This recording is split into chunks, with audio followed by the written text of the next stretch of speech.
Halo,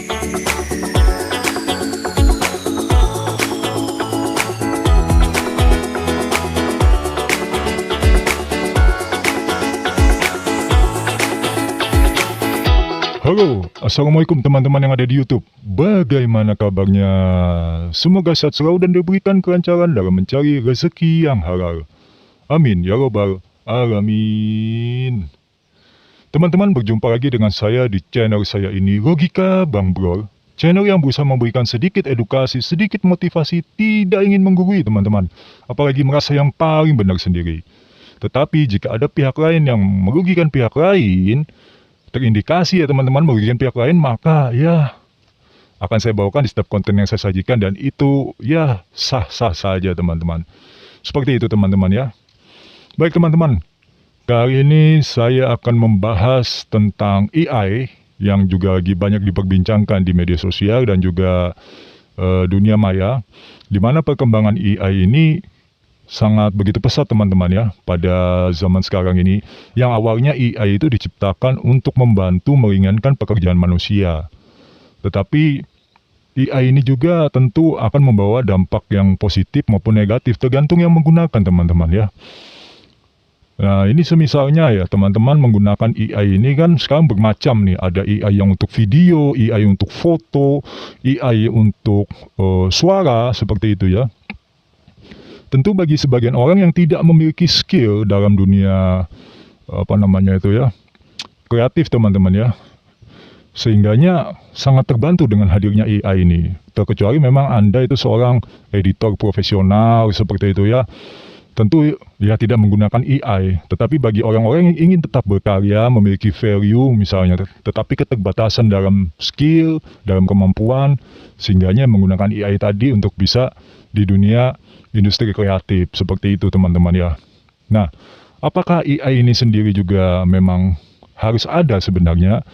Ya kalau menurut saya pribadi ya harus teman-teman. Tetapi penggunaannya memang harus dengan sesuatu yang bijak.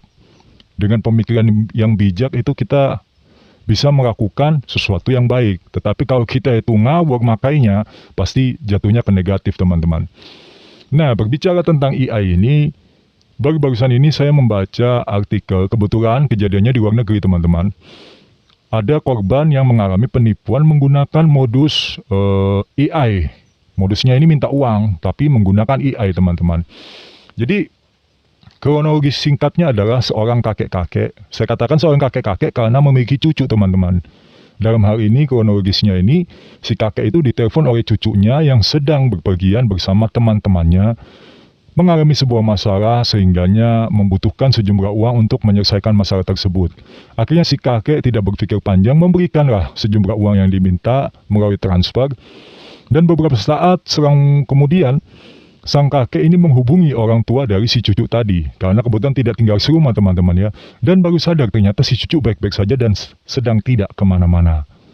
Nah, ternyata setelah ditelisik, si kakek bisa tertipu dengan mudah seperti itu karena penggunaan AI suara teman-teman. Tanpa alat yang canggih, AI yang bisa diakses melalui internet. Tentu teman-teman sekarang sudah paham kan?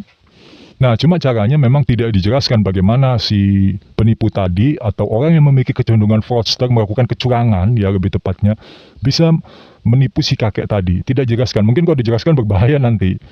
Mungkin khawatirnya kan bisa ditiru oleh orang yang lain, halayak ramai, seperti itu.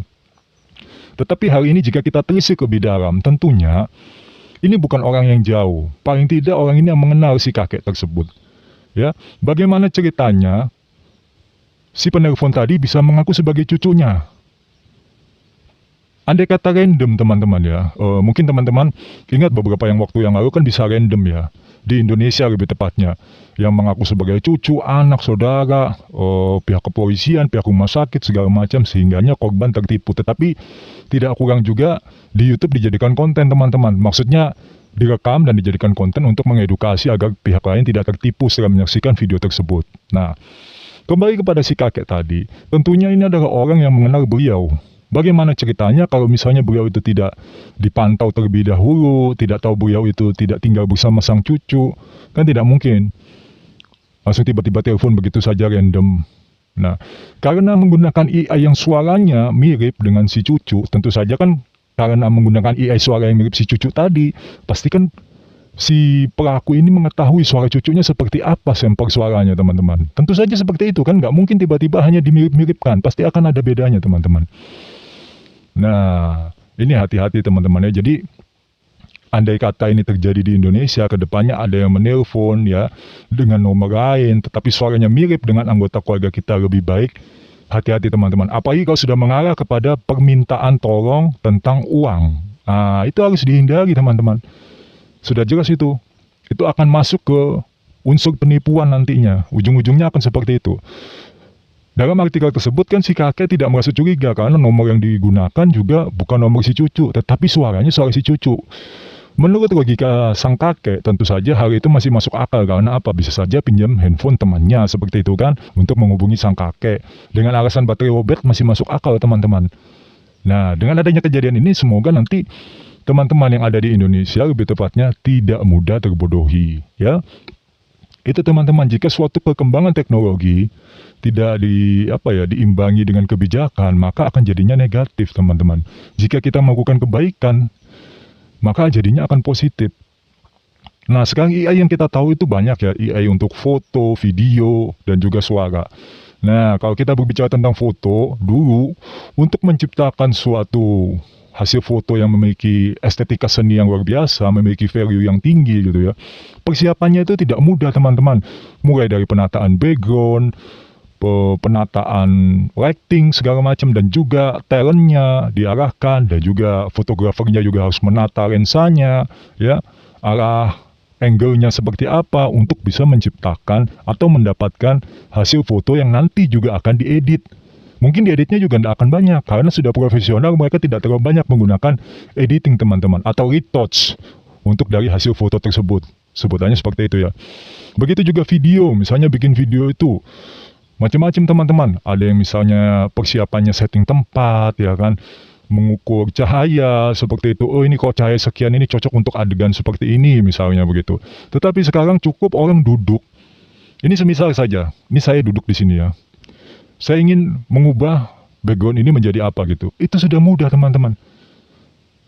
Sedangkan dulu itu harus menggunakan studio green screen atau paling nggak punya green screen. Sekarang itu bisa teman-teman. Nah, tentu saja, tapi apakah ada perbedaan nih? Hasil dari AI tadi dengan hasil dari teman-teman yang sudah profesional ya. Bagi teman-teman yang sudah profesional pasti mengetahui bedanya teman-teman. Ada saja sesuatu yang berbeda yang mungkin tidak menimbulkan rasa puas di hati. Tetapi bagi teman-teman yang baru saja terjun ke dunia digital atau industri kreatif sebagai konten kreator misalnya, mau membuat konten yang menarik tetapi tidak memiliki skill yang mumpuni dalam editing dan segala macam, mulai mengedit gambar, mengedit video, sehingga dan mengedit suara misalnya, akhirnya lebih memilih AI. Apakah itu salah? Ya selama itu tidak merugikan pihak lain tidak masalah. Tidak ada yang salah teman-teman, karena untuk berkarya. Tetapi jika itu dipakai untuk menjatuhkan pihak lain, merugikan pihak lain, ya itu adalah suatu kesalahan. Ya teman-teman, apalagi membanding-bandingkan karyanya. Semisalnya, oh saya bagus kok, kamu sama saya tidak ada apa-apanya. Padahal dia menggunakan AI. Sedangkan yang dia banding-bandingkan ini adalah seorang profesional yang menggunakan skill dan pengetahuan di bidang editing. Nah, itu sudah tidak boleh. Sedangkan ya kita yang tahu AI itu hanya tinggal upload, tunggu prosesnya, hasilnya sudah jadi. Sementara kalau orang yang profesional, mereka ya harus mengedit ya, menata ulang lagi, mengatur color grading seperti itu segala macam. Baru akhirnya diekspor, dirender. Begitu juga dengan suara, sampel suaranya diambil, kemudian juga didengarkan, tone-nya diatur, ya equalizer-nya diatur, itu dalam pengeditan suara teman-teman. Tetapi kalau AI tidak ada itu, tinggal upload ke internet, sudah jadi, tinggal didengar suaranya bersih, berasa kayak di studio. Luar biasa kan? Luar biasa sekali teman-teman. Itulah tadi, jika AI itu diimbangi dengan kebijakan, hasilnya baik. Jika tidak bijak, hasilnya negatif. Ya semoga saja di Indonesia tidak terjadi hal seperti itu teman-teman. Mungkin kalau teman-teman flashback beberapa waktu yang lalu, mungkin beberapa tahun yang lalu ya, Di YouTube ini kan banyak sekali ya penipuan melalui telepon teman-teman. Yang pernah saya katakan barusan tadi, mengaku sebagai saudara, teman jauh, pihak kepolisian, pihak rumah sakit segala macam, yang meminta si korban itu untuk mentransfer dengan nomor rekening acak dengan jumlah yang acak juga. Sehingganya korban itu tidak sadar jika telah mentransfer uang dengan jumlah yang tidak lengkap teman-teman, bukan 1 juta misalnya, tetapi 98,7 dari padahal ketika dikalkulasi itu ada 987.000 misalnya. Kan banyak teman-teman seperti itu. Yang alasannya menang undian berhadiah, ya kan? Tapi harus transfer dulu pajaknya segala macam. Dan alhamdulillahnya kan banyak sudah yang membuat konten itu di YouTube untuk mengedukasi dan menghindarkan kita. Nah, sekarang teman-teman, kebetulan itu suaranya kan hampir sama semua teman-teman ya. Yang melakukan penipuan itu kalau saya cek di YouTube, hampir sama semua logatnya, cara bicaranya. Tetapi jika menggunakan AI, bisa nggak membedakan kalau itu andai kata bukan seorang penipu? Nah, seorang penipu teman-teman ya, atau orang yang memiliki fraudster tadi, kecenderungan untuk melakukan kecurangan, dia sudah memikirkan dengan matang dan persiapannya benar-benar matang teman-teman, mulai dari memahami si korban, ya, mengawasi si korban, mengetahui kapan korban ini lengah, baru mereka beraksi, mempersiapkan aksinya. Jika aksi yang pertama gagal, aksi kedua mereka apa, aksi ketiga apa, keempat apa, mereka punya plan A sampai Z teman-teman.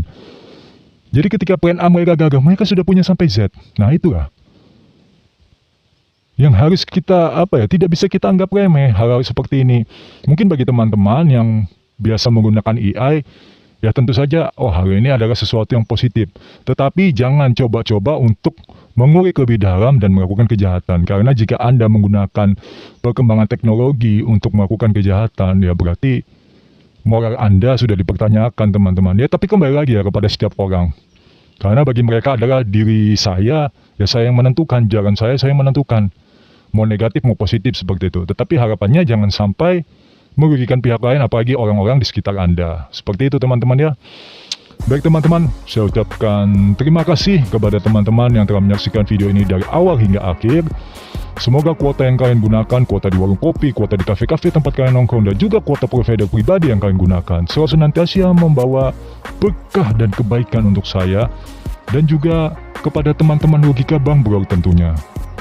Saya pamit undur diri dulu. Assalamualaikum warahmatullahi wabarakatuh.